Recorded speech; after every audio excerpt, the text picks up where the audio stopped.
Ibinabala ng pamunuan ng Philippine National Police o PNP na itigil na ang pagpapakalat ng mga peking pagbabanta dahil po dyan sa mga paaralan. Ito matapos mapansin ang pagdami ng mga naiuulat na school threats sa iba't ibang lugar.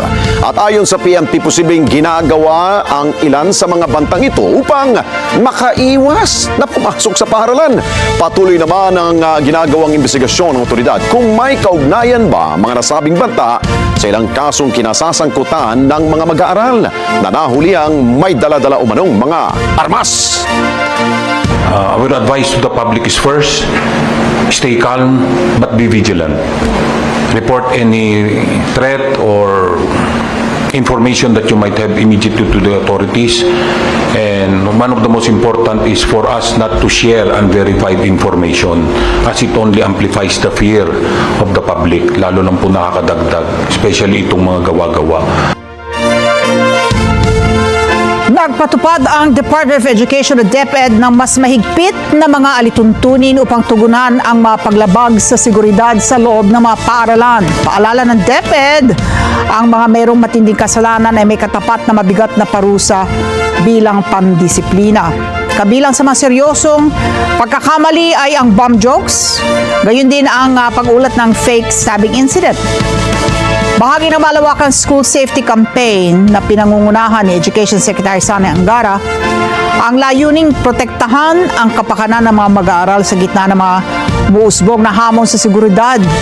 At sa pamamagitan ng DepEd Order No. 006, Series of 2026, na pinalabas po noong March 24, 2026, tinatag ang guidelines on ensuring a safe and motivating learning environment na layunin po pag-isahin ang mga patakaran sa proteksyon ng mga mag-aaral sa lahat ng pampublikong paaralan.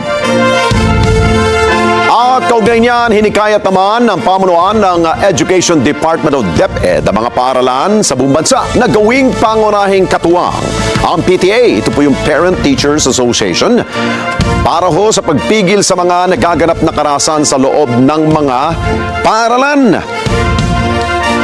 At ayon sa kalihim na si Secretary Sani Angara ng DepEd, mahalaga ang pakipagtulungan ng mga guro, magulang at komunidad upang mapanatiling ligtas ang mga estudyante. Hinikayat din ng kalihim ang mga paaralan na talakayin sa mga pagpupulong nila ang mga issue tulad ng mental health, anti-bullying law, wasong paggamit ng social media at internet at iba pang usaping may kinalaman sa kapakanan ng mga kabataan. Bukod dyan, pinayuhan din ang mga PTA members na magsagawa ng mga seminar para sa mga magulang at makipagtulungan sa lokal na pamahalaan, barangay at iba pang organisasyon upang makatulong sa pagpapanatili na ligtas ang kanilang paaralan. Ang panawagan ng DepEd ay kasunod na rin po na naitalang insidente ng karahasan. Naniniwala naman si Angara na ang pagtutulungan ng paaralan, pamilya at komunidad ang susi upang maiwasan ang mga kalintulad na mga insidente. Suspendido ang mga klase sa isang paaralan sa Eastern Samar matapos makatanggap ng umano'y bomb threat. Ay sa pamunuan ng Eastern Samar National Comprehensive High School, agad na sinuspinde ang mga klase bilang pag-iingat at pinauwi ang mga mag-aaral. Pinayuhan din ang lahat ng estudyante na lumayo muna sa campus at hintayin ang mga susunod na abiso mula sa paaralan. Kasunod ito ng pagpapahigpit ng seguridad sa ilang paaralan sa Eastern Visayas matapos po yung naging insidente ng pamamaril sa isang paaralan sa Tacloban City.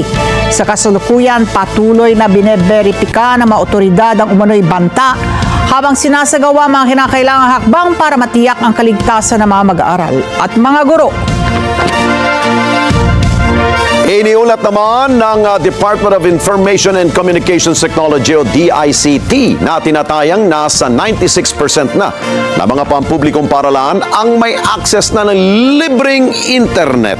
Paglilinaw pa ni Secretary Henry Aguda na ang Wi-Fi connection ay nakalaan lamang para sa edukasyon at online learning tools at hindi ito maaaring gamitin para sa online games. Samantala, ang access naman sa ilang social media platforms ay limitado lamang.